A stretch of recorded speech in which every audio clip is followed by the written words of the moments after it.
boqonnaa afur lakkoofsa tokko kaaseetan isinii dubbisaa na dhaggeeffadhaa. Iddoo boqonnaa sanatti galuudhaa fi abdichi ammayyuu waan hin raawwatamin jiruu fi isin keessaa namni tokkollee booddeetti kan hafe fakkaate akka hin argamnetti kottaa sodaachaa in eeggannaa jedha. Misraachoo isuma nutti himametu isaanittis lallabame haa ta'uyyuu malee isaan warra amantiidhaan dhagaanitti waan hin dabalaminii fi dubbichi dhaga'ame sun isaan hin gargaarre. Ammas nuyi warra amanne iddoo boqonnaa sanatti hin galla. Waaqayyo hojii biyya lafaa uumuu isaatii raawwateera. Isaan hin garuu yeroo dheekkamsa koo sanatti isaan matumaa iddoo boqonnaa kootti hin galan jedhee kakadheera jedhe. Waaqayyo guyyaa torbaffaatti immoo iddoo tokkotti guyyaa torbaffaatti Waaqayyo hojii isaa hundumaatti boqoteera jedha. Waa'ee iddoo boqonnaa sanatu walii wajjin ilaala. Iddoo boqonnaa kadhannaa kadhachaa akka jirru nan beekama turreewwan irratti kadhachaa jirran si kadhachaati kan isin jirtan obboloonni koo. Barumsa kana immoo yeroo hundumaa torbanitti qanii har'aarra hin barattu yeroo tokko tarii haalli sababa sagantaan isaa banatti baay'ataniif yoon hin galullee ta'e qanii har'aarra barumsa waa'ee mootummaa Waaqayyoodhaa qaniin yeroo argadhu konistaantii godhe isin barsiisaati kanan jiru warri barachaa jirtan. Waaqayyo isin haa eebbisu namoonni sagalee kana dhaggeeffataa jirtanii Ahizaabiidhaafis Pheenxeedhaafis yookaan isa amaneef isa hin amanneef illee jaalala Waaqayyootiin of biratti hin dhiisinaati sheer godhaa dabarsaa warroonni isinitti tole sheer godhaati dabarsaa of biratti hin dhiisinaati waan ofii keessanii jaallattanii namaafis godhaadha sagalee Waaqayyoodhaa saabatee jiru. Isinii ketaanaan hiriyaa keessa obboleettii keessanii ka sagalichi tajaajili kara kana of biratti hin dhiisin sagalee Waaqayyoo keessaatu warra bariisotaa isinii wayyoedha. Yookaan warra kaan hin dabarsitan yookaan immoo ofii keessan immoo ittiin galtanii wayyoodha Waaqayyo warra dhugaa bira akka warra kaaniif balbala kan hin banne akka isaan hin dhaggeeffanne akka isaan hin hiikamne warri godhaniif wayyoodha. Kanaaf kana jalaa ba'uudhaaf wanta ajajamne hojiirra oolchuu qabna isiniin jechuu barbaada kallattiidhumaan gara sagalee kanaattan isin ceessaa yeroo darbee mootummaa gooftaa keenya Yesuus Kiristoos maal fakkaata kan jedhu tokkoffaarratti mootummaa bilisaatii isiniin jedheera. Kana jechuun sii ta'ee jennaan mootummaa keessa jiraattuudhaa sii ta'uu baate jennaanis immoo keessaa ba'uu hin dandeessa yookaan ofirratti moosisuu dhiisuu dandeessa. Isaayyaas boqonnaa 1 lakkoofsa 19 hanga 20 fi Maatiyos boqonnaa 7 lakkoofsa 13 akkasuma keessa deebii 28 tokko hanga 68 kutaa kana keessatti jechoota wal fakkaataatu agartu. Inni Isaayyaas boqonnaa 1 lakkoofsa 19 hanga 20 tole jettanii yoo naaf abboomamtanii barakata koo nyaattu diddanii yoo na looddan immoo abaarsatu sin nyaata kan jedhutu agartu. Maatiyos boqonnaan 7 lakkoofsa 13 immoo karaa dhiphaadhaaf karaa bal'aa nutti agarsiiseetu karaa dhiphaanii dhumni isaa ulfina akka ta'e karaa inni boochoon immoo dhumni isaa badiisa akka ta'e filannoon immoo kan keessan jedhe isa kanarra yookaan isa kanarra goraa'e garuu karaa dhiphaa filadhaa dhuma isaatu bareedaa akkaataan itti dubbatee jiruu fi keessa deebii keessatti yoo ilaaltan 28 lakkoofsa 1 hanga 68 waa'ee abboomamuu warri abboomaman eebba isaan argatanii fi warri abboomuu didan immoo rakkina isaan keessa bu'an nutti dubbata jechuudha. Sagalee Waaqayyo walumaa gala nuuf bilisummaa kenneera. Nuufi bilisummaa gaafa isiniin jedhu yoo barbaanne ofirratti moosisuu dandeenya. Nagaa isa ta'e, eebba isa ta'e, barakata isa ta'e, dirqamaan kottuuti naaf buli mootummaa koo keessa jiraadhu nuun hin jiru. Filannoo nuu kenna Waaqayyo. Galanni isaaf haa ta'u. Seexanni garuu kana miti mootummaa seexanaa keessatti gaafa barachaa turre kana miti. Keessa galtee jennaan dirqamaan dhiitee si busha gara jabeessa si cakkane keessaa ba'uu hin dandeessu harka isaa keessaa ba'uu hin dandeessu waan sadii bukeessa. Si barbaadee of keessi galfatee jennaan gassinniisu inni hamma nafsee keettaa sa'utti. Mana Waaqayyoo keessa garuu kun hin jiru. Bilisummaan hin jiru kan seexanaa cakkaanyiidha inni. Waaqayyoo bilisa galanni isaaf haa ta'u. Inni biraan mootummaa nagaaf boqonnaati jedhee kanarratti illee wantoota baay'ee isaa isinitti dubbadheera natti fakkaata. Mootummaa rakkinni gaddi boo'ichi yaaddoon sodaaniif kanaaf kan kana fakkaatan keessa hin jirredha. har'a biyya lafaa kanarratti yeroo darbe isinitti dubbadheera. Hamma ija sanaa fi caasheen geessu nagaan, boqonnaan, aragalfiin, gammachuun yeroo Waaqayyoon waaqessinu guutuu miti, daangeffamaadha. Daangeffamaadha. Akkuma guyyaaniif halkan daangeffamaa ta'e biyya lafaa kanarratti guyyaan sa'aatii 12 qaba, halkanni sa'aatii 12 qaba. Guyyaan guyyaa ta'e itti fufuu hin danda'u, halkan ta'e itti fufuu hin danda'u. Hundumtuu daangeffamaadha. Kana duwwaa miti. Umuriin namaa daangeffamaadha. Wanti aduu gadi hundisaayyuu wanta daangeffamaadha. Wanta daangeffamaadha. Nagaan namaa daangeffamaadha biyya lafaa kanarratti. Maaliif jennaan biyya lafaa keessa jirta wal'aansoo qabda. Al tokko yoo boo'icha taate al tokko immoo gadda taata. Namni idimee umurii waggaa 100 jiraata yoo ta'e 50 gadda yookaan boo'icha, 50 gammachuu yookaan kolfa ta'a jechuudha. Akkasuma jechuudha. Akkasuma jechuudha. Utuu hin keenya ta'e tilmaama isaa akkasitti kaa'uu dandeenya. Amman boosse amman gammaddetu jettanii. Al tokko gammaddee jennaani, al tokko boqottee sitti tolee jennaani, bor immoo shakki boo'uun hin hafu. Yookaan immoo dhiixuuxuun hin hafu yookaan gadduun hin hafu. Iftaan immoo guyyaa sabiraa immoo taa'ee ilaaluutuma gadditu gammachuutu immoo dhufamma immoo keessa namaa kana keessa waan lamatu deddeebi'aa oola. Waan waliif faallaa ta'e lamatu yeroo yerootti. Al tokko gammachuu, al tokko gadda, boo'ichi jira, kolfi jira, waci jira, tasgabbiin jira, hasaasi jira, sagalee guddaan jira. Ol ka'uun akkuma jiru gadi bu'uunis jira. Wantoota baay'ee keessa jirra. Wanta daangeffamaa jechuudha walumaa gala. Wanta daangeffamaa keessa jirra. Hamma kana keessatti xinnoodha jechuu barbaadeetan. Xinnoodha gadabii qaba. Tilmaama qaba inni biyya lafaa kanarraa. Kana jechuun gammachuun inni nuyi mootummaa Waaqayyoo keessa jiraannu biyya lafaa kanarratti illee baay'ee xinnoo amma ija sanaa bicaa isheen jedhamtu ishee kanaa. Ishee kanaa. Waa'ee mootummaa Waaqayyoo ija sanaa bicaatti fakkeessee gaafa nutti dubbatu ija sanaa bicaa namni sanyii isaa maannu maasii isaa keessa facaasetti tu fakkeeffama. Iji sanaa bicaa kun baay'ee shishifiidha. Gaafa facaatee jettu garuu guddatee dagaagee dameen garasii garanatti yaafateetu kana booda simbirroonni manneen irratti ijaarratu gaaddisallee namaan ni ta'a. Hin guddata jechuudha. Amma wanti keessa keenya keessa jiru sanyiin gammachuun nagaan boqonnaan kuni bor daangaa dhaba jechuudha. Daangaan qabu akkuma sa'aatii 12 guyyaan amma daangaa qaba yeroo sana garuu daangaan qabu barabaraan ifa dukkanni hin jiru sababa ta'ee jiruuf. Keessi keessa akkasuma barabaraan gammadaadha. Keessi keessa akkasuma barabaraan boqotaadha. Keessi keessa akkasuma bor gaddatu natti dhufa jechuu kan hin qabne jechuudha. Bor yaaddoon hin jiru achi keessa. Akkasin ta'aan hin jiru. Amma namoonni mootummaa isaa kana keessatti of eegaa jiran. Mootummaa ishee xinnoo kana keessatti yookaan immoo mootummaa daangeffamaa waan hundumaanii ittifamaa kana keessatti warra jedhan. Gooftaa Yesuus Kiristoos gaafa gara biyya lafaarra dhufe dukkana kana keessattitu ifa nuu baase. Dukkana kana keessattitu ifa nuu baase. Isin iyyuu beektu. Dukkana kana keessatti ifa nuu baase jechuun waa'ee ifaa keessa gaafa dhannu bal'inaa walii wajjin ilaallasa kana ifa nuu baase. Waan daangeffamaa tokko keessattitu waan hin daangeffamin tokko nuu kenne Waaqayyo. Waan hin daangeffamin tokko waan dhuma hin qabne tokko nuu kenne. Kana keessa akka jiraannu barbaada gaa. Ifa isaa kana keessa, gammachuu isaa kana keessa. Namni immoo kan inni gammadu yeroo hundumaa yoo Kiristoositti maxxanee isaa wajjin jiraatedha. Yoo lolamte iyyuu abidda keessa yoo jiraatte iyyuu hin miidhamtu keessi kee boqotaadha yoo kiisiidhaan qabdu ta'e iyyuu mootummaa Waaqayyoo yaada Waaqayyoo keessa jirta yoo ta'e yaada Waaqaa keessa hin jirtu yoo ta'e garuu hammam sitti tolu hammam gammadi waraansa qabdu maaluma fedhe iyyuu ta'e. Hammam iyyuu ta'e waraansa yoo qabaatte iyyuu dhuma gammaddaati garuu waraansa yookaan immoo dhiphina rakkina sitti baay'ataa hin qoramtaa keessi keessa akkasuma gammachuun qabu yoo Kiristoosiin hin qabdu taate yoo Kiristoosiin hin qabdu taate jechuudha. Waa'ee mootummaa nagaaf boqonnaa macaafa keenya irraa akkuma amma isinitti dubbise yookaan immoo isinitti dubbadhe argachuu ni dandeessu.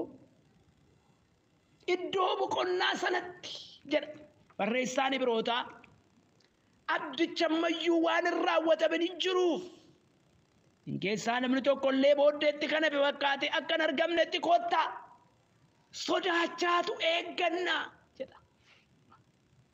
Dhaggeeffachaa jirtu sagalee kana sodaachaatu eeggannaa. Maaliif sodaachaa eegganna laata? Wanta gammachuucha keessaa nama baasutu jira. Hin galle ammayyuu hundee isaatti hin galle bakka ka'umsa nagaa kanaatti hin galle iddoo boqonnaa kanaatti warri galle irratti hin galle kanaa Amma akka jasanaaf caasee jedhamtu kana keessa jira. Ammayyuu isin gidduu jiran jedhe gooftaa Yesuus Kiristoosin. Innumti mataan isaa mootummaadha. Uma isaatiiyyuu mootiidhas mootummaadhas nagaan isa keessa jira kaa. Gammachuun jireenyi isa keessa jira kaa. Namni isa keessa jiraate nagaa qabu boqonnaa qaba sababa ta'ee jiruuf. Isin gidduu jira gaaficha Wangeela Luqaas keessatti boqonnaa 17 ilaaltan. Luqaas boqonnaa 17 jechuudha. Gara lakkoofsa 20 jechuudha. Nagaa boqonnaan achi keessa jira kaa.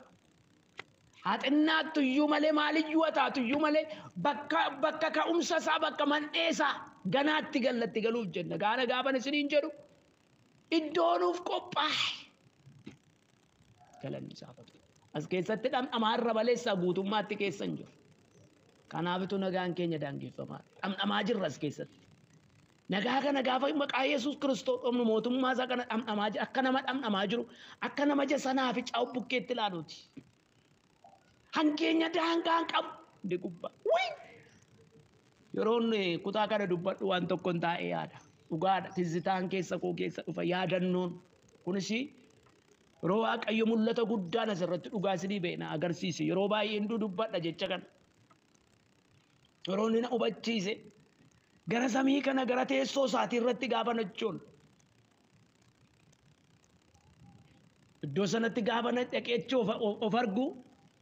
Gammachuun iseen lafa kanarraa gaafa qulqullina keessa buus gaafa maal ta'us gammadu iddoo sana keessatti dhugaan aja sanaaf caanatti fakkaatte kana jechuun xinnoodha. Inni sun garuu bara baraan daangaan tilmaama kan hin qabne gammachuu guddaadhaaf nagaa guddaa boqonnaa guddaatu na keessatti argame. Keessi koo inni fuulli koo hin kolfu uffeen jedha eessaa naa dhufeen jedha. Haleluuyaa. Nama qochiisa sababa ta'ee jiruuf na gammachiisa. Eessa kun hin jedha. Maaraadiyaa laabaa shokroodiyaa sepraaniyaas. Kan nama gammachiisu, kan nama boqochiisu, kan nama aragalfachiisu isa duwwaadha sababa ta'ee jiruuf. Nan gammade nan boqodhe dhugaan isinitti dubbaa. Daangaan qabu. Kanaaf anarrayyuu daangaan qabu jedhee waan an argeef. Samma caabarraa isinitti dubbadhu duwwaa osoo hin taane isinitti lallabarra jajabaadhe. Gammachuuchi dhuma hin qabu. Boqonnichi dhuma hin qabu amma nan jedhamtu. Uffeen jedha achirra taa'e. Nan boqodheen jedha. Waaqayyo gara samiitti achi ol baasee boqonnaa sana na hubachiise na agarsiise wanta ni ilaalu na gammachiisa. Akkaataan itti taa'u na gammachiisa. Keessi koon gammada uffeen jedha boqota. Tilmaaman qabu seen lafa kanarraa yeroo qulqulluudhaan guutamus ta'e yeroo kadhadhu gammachuu kana miti. Isheen kun anatti xinnoodha. Achitti garuu daangaan qabu. Namoota Waaqayyoo isa kanatti deemaa jirran eebba daangaan qabne, gammachuu daangaan qabne, boqonnaa daangaan qabne, aragalfii daangaan qabne itti deemaa jira. Dhuma kan hin qabne hamma nan gammade jettanii kan hin dhiisne jechuudha. Tilmaama isaa kaa'achuu hin dandeessan. Biyya lafaa kanarra hammam yoo qabaatte hammam yoo aftaamii taate hammam yoo dhudde yeroo baay'ee namni dhugee nyaateetu gammadu barbaada. Hammam yoo nyaattes hammam yoo dhuddes hammam yoo qabaattes hammam yoo namni hundumtuu si jaallatee sitti tole hundumaa sitti to'e hundumaa gammachuun tilmaamuma qaba. Ni biyya lafaa kanarra tilmaamuma qaba yookaan immoo gadabiima qaba. Guutuu siin ta'u gammachuutti guutuu siin ta'u. Akkam waan fedhite yoo argatte iyyuu guutuu siin ta'u. Namni Kiristoosiin qabu garuu gammachuun isaa guutuudha. Biyyuma lafaa kanarratti iyyuu. Inni sun immoo guutuu duwwaa jedhame kan himamu osoo hin taane tilmaama hin qabu guuturra darba. Nachi jechuudha. Innasii guutuma ta'e amma jasadhaaf caati. Xinnoodhuma jechuudha guutuma ta'e utuma jiru. Inni sun garuu tilmaama hin qabu. Haleluuyaa. Haleluuyaa.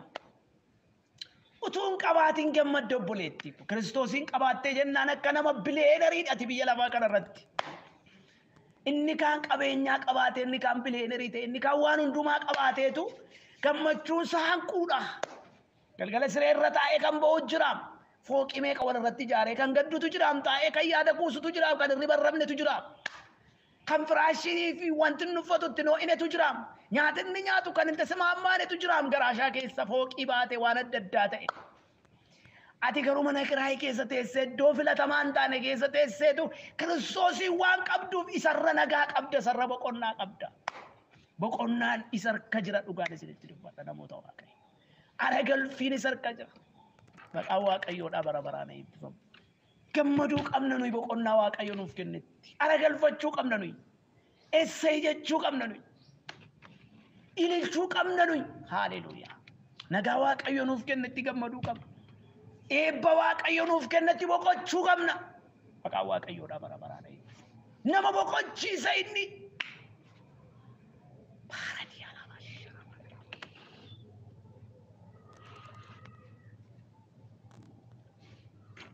Maqaan Waaqayyoodhaa bara baraan eebbifamu. Maqaa namicha tokkootu naan galu biyya alaati dhageessanitti natti fakkaata yoo dhageenye ta'eesi onlaayinii kanarratti ta'ee iddoon dhagee naan galle namichi kun baay'ee haftaamiidha. Addunyaa kanarratti nama baay'ee beekamaa wanni irratti Joon Kaalviinii miti maqaa isaallee hin beeku. Namicha sabbaa qabeenyaa jedhamee addunyaa irratti beekamaa kanarra sadarkaa lammaffaa kan qabatee jirudha natti fakkaata. Namichi kun akkan dhaqe odeeffannoo isaa akkan dhageetti baay'ee cimaadha. Namichi kun qabeenyaan kun hundumtuu nagaa isaa guutuu gochuu hin dandeenye. Boqonnaa isaaf gammachuu isaa guutuu hin goone. Keessa isaa keessa jira qabeenyaa qabaan nagada waan hundumaa godhaa guutuu hin goone. Yeroo tokko warra mishineerotatu waa'ee wangeela kanaa lallaba, waa'ee dhugaa kanaa dubbatu. Kiristoos nagaadha utuu isaan jedhanii lallabanii fakkeenyaaf qabeenyaa qabaateetu nagaa ishee jedhamtu kana garuu guutummaatti argachuu dadhabe. Gammachuu ishee jedhamtu kana guutummaatti argachuu dadhabe. Birriin isaa kana bituu dadhabe. Waan baay'ee biteetu birriin isaa gammachuu boqonnaa ishee jedhamtu kana isa guutuu kana bitachuu dadhabe. Yeroo tokko waa'ee nagaatiif waa'ee boqonnaa warri mishinootaa lallabu. Inni akka kanatti lallabnu firaa qalbii isinitti hin fakkaatinme. Dhaggeeffate gurrisaa. Maalidha isheen jedhamtu kun jedheetu amma akka yaadaatti qabeenyaa qaba sababa ta'ee jiruu fi bifa isheen ittiin argamtu sanatu barbaaduudhaaf jechatu itti siqe. Gaafa itti siqee waa'ee Kiristoos kanatti lallaban. Ishi jedhee gaafa fudhatu dhuguma godhee gammachuun isaa irraa baate isa barbaadu argate. Birriin isa barbaadu hin argachiifne. Wanti fedhe sanni barbaadu hin argachiifne. Kiristoos garuu isa inni barbaadu sana ta'eef. Haaleluyyaa. Boqonnaan isaa irraa baate, nagaan isaa irraa baate hin gammade. Bara koo guutummaa jireenya koo akkasittan dabarse umuriin isaa umurii gara dullumaatti deemeera. Yeroo dullumaa kana keessan kunoo boqonne. Dargaggummaa koo keessatti takkaan boqonne akkas takkaan gammanne. Fee Yesuus nama gammachiista. Wantoonni qabu hundumtuu qabeenyaatti fakkaachuu ditti. Maaliif wanta inni barbaadu hin kennineef sababa ta'ee jiru. Namoota Waaqayyo gaafa waa'ee Kiristoos kana lallabnu gaafa waa'ee Yesuus Kiristoos kana dhugaa baanu Yesuus nagaadha jireenya gaafa jennu waan qalbii isinitti hin fakkaatin. Nu sababa keessa jirruuf jecha paaworii nurkatti qabaachuu dhiisuu danda'a. Hayzaabota biratti garuu baay'ee paaworii qaba maqaan kun.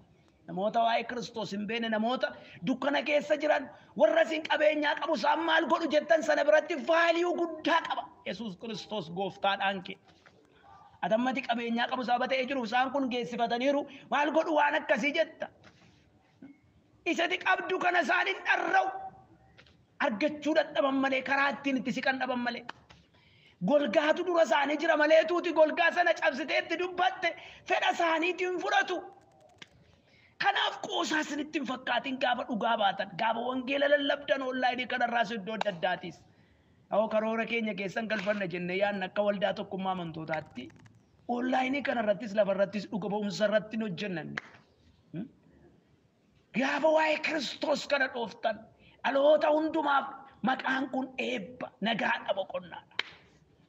Namoota Waaqayyoodhaa anammoo waan kanan isinitti himu Kiristoos keessatu jira nagaan boqonnaan isheen kun immoo xinnoodha ganaasa caalutti deemaa jira. Kanaaf barreessaan Ibrootaa ganaatti deemaa jira. Hin raawwatamne abdicha ammayyuu hin raawwatamin waan jiruuf sodaachaatu eegganna. Karicharraan jallannu karaa dhiphoodha isiniin jedheera karaan gara jireenyaatti geessu sagalee Waaqayyootu jedha kananatu jedha soon taanan immoo isa deeggareen isinitti dubbachaa jira. Namni karaa dhiphaarra deemu namni muka xinnoo yookaan karaa dhiphoorra deemu of eeggataa deema. Ni karaa boochoorra deemu garuu garasittis garanattis yoo siqaa deeme bal'aadha sababa ta'ee jiruuf rakkinatu narra gaa jedhee yaadu. Isheen karaa dhiphoorra deemtu garuu irraa ceennaan nan bada kan jiru sababa sodaatuuf eeggatee deema. Hin eeggatamti jechuudha. Kanaaf iddoo kana keessattis kan inni nuu kaa'u sodaachaa eegganna gaafa jedhu sirkaa ba'uu dandeessi. Hanqaaquummaa calluma jettanii qabdu miti. Hanqaaquu baay'ee eeggannootti gootu. Hin sodaattu yoo isheen lafa buutee cabde yoo lafa buutee naan hin cabdi sababa ta'ee jiruuf harka irratti qassettanii baattu. Akka qodaa sakaanii felfel gootanii hin baattan. Qodaan eeggannoodhaan baatamu jira. Qodaan akka barbaaddan raasaa deemtan jira. Yoo lafa dha'ee kan hin cabne yoo akka barbaaddan gootan akka barbaade kan hin taane. Isa kaan garuu eeggattanii baattu. Namoota waaqayyoodha. Kan hin guyyaa har'a kana isinitti maddu. Wanti nuyi qabannee jirru dhugaan kun, wanti nuyi qabannee jirru karaan isheen waaqayyoora nu buuse kun, wanti nuyi qabannee jirru boqonnaa gammachuu ilma waaqayyoof keessatti inni nuyi qabannee jirru kun eeggannoo barbaada. Eeggannoo barbaada. Eeggachuu barbaada. Qulqulluudha sababa ta'ee jiruuf xuriin itti bu'ee jennaan hin ta'u. Kanaafitu sodaachaa eeggadhaa isin hirkaa ba'a. Iddoo boqonnaa sanuuf abdachiifame sanatti hin galle ammayyuu akka wanta geessifattanitti ilaalinaa. Namoota baay'eetu akka nama geessifateetti ilaala. Bakka kana booda waanuma jireenyi jirutti hin fakkaatu nagaa ishee kana gaafa qabaatu. Ganaadha hundee isaa bira hin geenye nuyi. Ganaadha bakka ka'umsa isaa hin geenye nuyi. Kanaaf miti kan nuyi kaane. Ishee asitti dadhabnu kana duwwaadhaan miti. Kan inni nu dadhabsiise amma isa caalutti akka nuyi deemnuudha. Kunoo wanta akkas mi'aawutu achi keessa jira. Amma akkas jedhu miti nama mi'eeffachiisaniitu gara isa caalutti nama geessu miti. Lawaan akkasiitu jira achi keessa jedhanii isa waa namatti himan.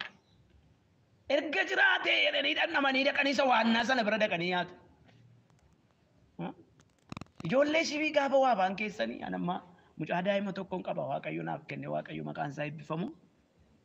Daa'ima kana jalqabatu hunda isaa afaaniin kaa'iniitu xinnoo ishee dhamdhamsiifne. Gaafa rabatti bu'uun mi'eeffatti itti tola. Gaafa itti tolee jedhu afaan banti. Isinii galaa jiraa? Gaafa itti tolee jedhu afaan banti. Yeroo sanatu hunda afaan kee jalqaban namatti. Hin mi'aawu taanaan afaan hin bantu. Hin fudhattu sakaan. Hin mi'aawu taanaan garuu hin fudhatti. Jechi koo isinii galaa jiraa? Waaqayyo nuun akka nu godhe mucaa ijoollee isaa ilmaan isaa warra taane kan nu dhamdhamsiiseetu banadha afaan kee kan kanaan oliitu jira isa kanatti deemta. Haleluuyaa. Gaafa maqaa Yesuusitti dubbatamu keessi kee hin boqota hin gammada. Wii jette. Kan kanaan olii jira isheen kun isheen dhandhamteedha. Dhandhama isheen kun dhandhama. Sanaafi caye xinnoodha. Daangaa kan hin qabnetu deemaa jirtu obboleettii ko. Nagaa daangaa hin qabne eebba daangaa hin qabne barakata daangaa hin qabnetti deemaa jirtu. Kanaaf inni kun yeroo kamitti nuuf galuu qaba. Waaqayyoon immoo sodaadhaan eeggachuu qabna. Gooftaan waaqayyoo hojii hojjete hundumaatti hin boqote jedhadha iddoo kana keessatti. Guyyaa torbaffaa hin boqote. Har'a wanti biyya lafaa kana irratti hojjechaa jirtu dafqitee mana waaqayyoo keessa. Xaarriti xaaraa jirtu lifaatiiti laffa'aa jirtu hundumtu. Yeroo tokko waan hojjette kanatti yeroo hidhattee uffee jettee boqottutu jira. Haleluuyaa. Har'a mataa cabdee irriba dhabdee yeroo kee aarsaa gootee foon kee irraallee kuttee kan itti hojjettu kun bordaqeetu walitti sii qabamee taa'ee si eega. Uffee jedha. Waaqayyo akkuma hojii hojjetetti ndaam iddoo kana keessatti waaqayyo guyyaa torbaffaa immoo iddoo tokkotti guyyaa torbaffaatti waaqayyo hojii isaa hundumaatti boqoteera jedhadha. Maaliif iddoo kana irratti kana kaa'e beektu? Waan hojjette kana hundumaatti guyyaa tokko dhattee boqotta. Waaqayyo si boqochiisa. Uffee jetta.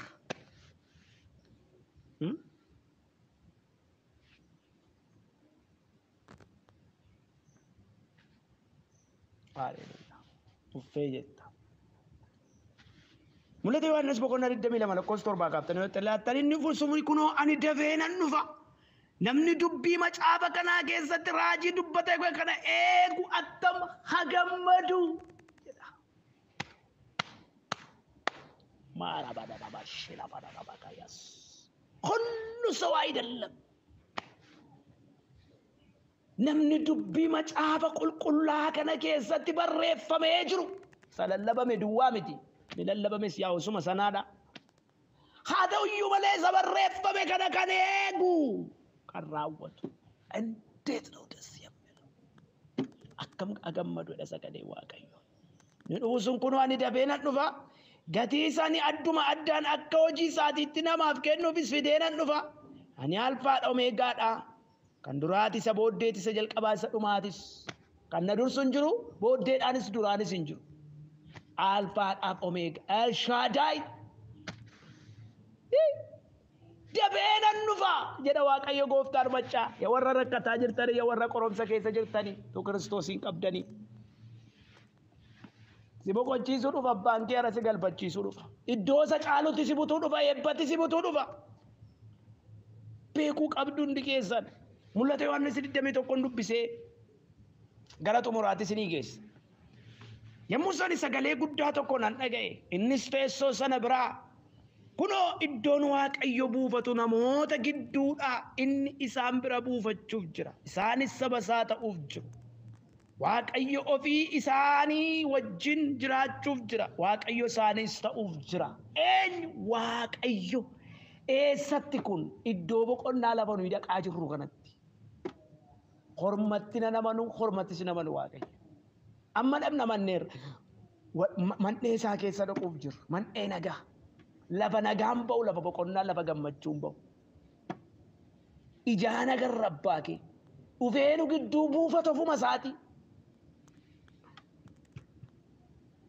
inni isaan bira waaqayyo ofii isaa isaanii wajjin jiraachuuf jira hamma kanaa duraatti nu wajjin jiru jechuu dandeessu jira hafuuraan jira garuu keessa keenya keessa kan jiru iyyuu isa hafuuraan jira garuu nagarru yeroo sana garuu hin agarra nu gidduu buufata nu keessa jiraachuu duwwaa miti nu gidduu buufata inni nu keessa jiraachuu waan biraa amma hafuuraan nu keessa jira nu boqochiisa mitiire gaafa sadammoo nu gidduu buufata man'ee nagaatu madda nagaatu isa kanatti deemaa jirra hammam tilmaama dhaburee kun nagaan kun tilmaama hadhabu inni imimmaan hunduma isaaniitti hinaqa mul'ata Yohaannis boqonnaa 21 lakkoofsa 4 hinaqa wanti duraa darbe egaa duunni deebi'een argamu gadduun iyyuun waraansi si'achi hin jiru innis teessoo irra taa'e immoo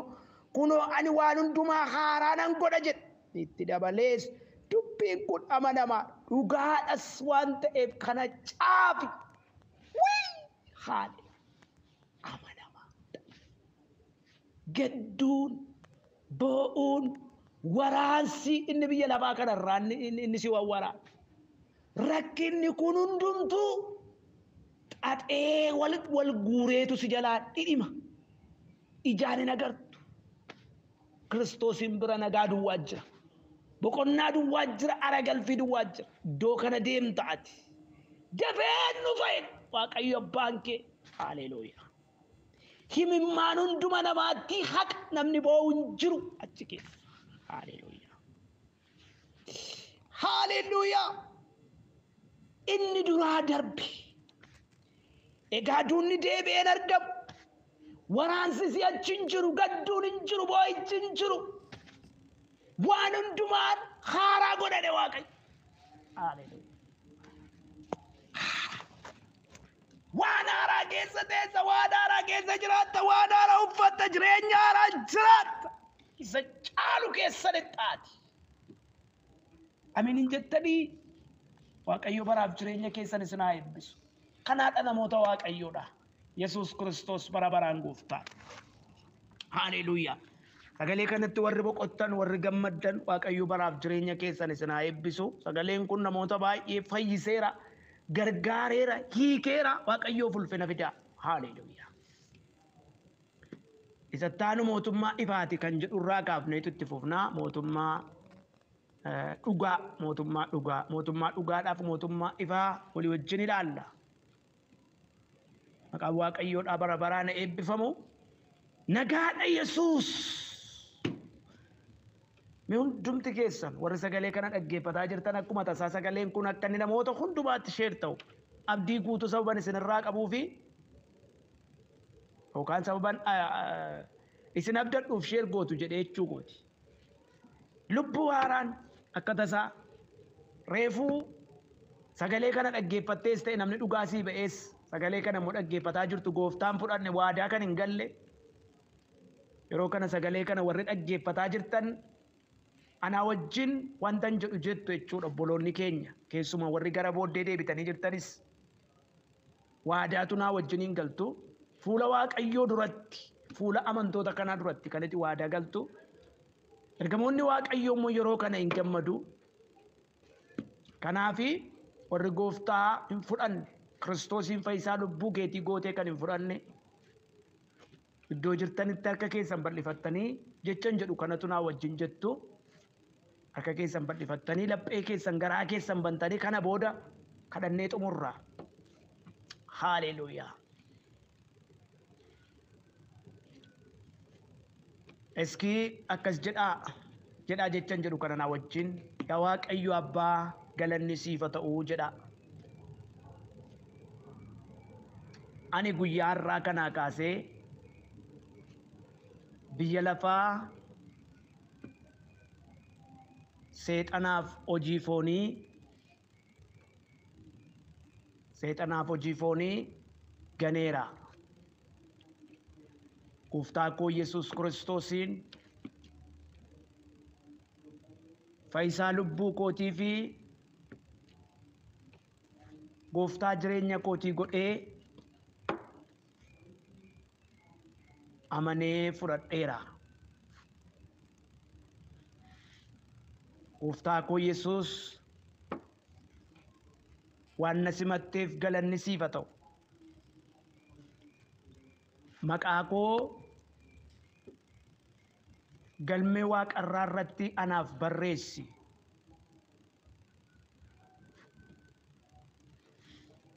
Dhaaltuu mootummaa kee na godhi. Bara baraan dabalee sin galateeffadhaa galanni siif haa ta'u. Maqaa gooftaa maqaa Yesuus Kiristoosiin Ameen. Gaadhaa gooftaan hunduma keessan isin haa eebbisu. Gooftaatti amantanii waadaa galtanii Kiristoosii wajjin deemuudhaaf murteessitaniittu. Innis immoo maqaa keessanii galmee qulqullootaa irratti isinii barreesseera. Kana booda barumsa barbaachisu baradhaa. Isinii danda'ama yoo ta'e naannoo keessan waldaan yoo jiraate jechuudha waldaan lafarraa achitti hidhattanii barumsas barattanii cuuboo dandeessu ollaanii kanarratti immoo barumsa cuuphaa barattanii yookaan amantii cimsannaa barattanii gaafa biyyatti galtan yookaan gara waldaa lafarraatti gaafa deemtan achitti cuubamuu dandeessu. Barumsa barattanii hafuura qulqulluus Waaqayyoon isiniif kadhannee isin irratti dhangala'aa ittiin hin cuubamtu tajaajila keessan jalqabdanii hojii Waaqayyoo hojjettu. Amantiidhaan kan isin gootanii Waaqayyo immoo guyyaa har'aa kanaa kaasee jireenya keessan kana haaresseera. Mee kadhadhaa na wajjin hundumtiin iyyuu amantoonni hundumtuu na wajjin kadhadhaa sagalee kanarratti. Amma waa'ee nagaa nutti dubbachaa turte waa'ee gammachuu maqaa gooftaa maqaa Yesuus Kiristoosiin gammachuun si biraa dhuman qabu dhaloota kanarratti hadhangala'u. Inni har'a siin fudhates jireenyi isaa kana booda haara'u maqaa Yesuusiitiin. Dhaloonni kun hundumtuu hiikamoo ta'an Yesuus Kiristoos hafuura keessa guddaa abidda kee ayyaana kee irratti abboomeera. Jireenyi isaanii kun hageeddaramu maqaa Yesuusiitiin. Hamaan ulfina keef hin taane ija keef garaa keetti kan hin tolle maqaa Yesuusiin dhaloota kanarraa haa gubatu. Yesuus irraa gubeera maqaa Yesuusiitiin. Nagaan dhaloota kanaaf haa ta'u jireenyi isaanii haa hiikamu haa jijjiiramu. Habareedan habilisooman siin argatan ulfina kee keessa isaan galchi dhaloota kana. Kana hundumaan gootaa si haa galatu. Jaalala kee keessatti nu eegi. Fedha kee keessatti nu eegi. Mootummaa kee keessatti nu eegi. Dhaloota akka kanatti naa waliin si kadhatan kan ammayyuu eebbisi karaa hundumaa nu eebbisi maqaa gooftaa Yesuus jennee si kadhata.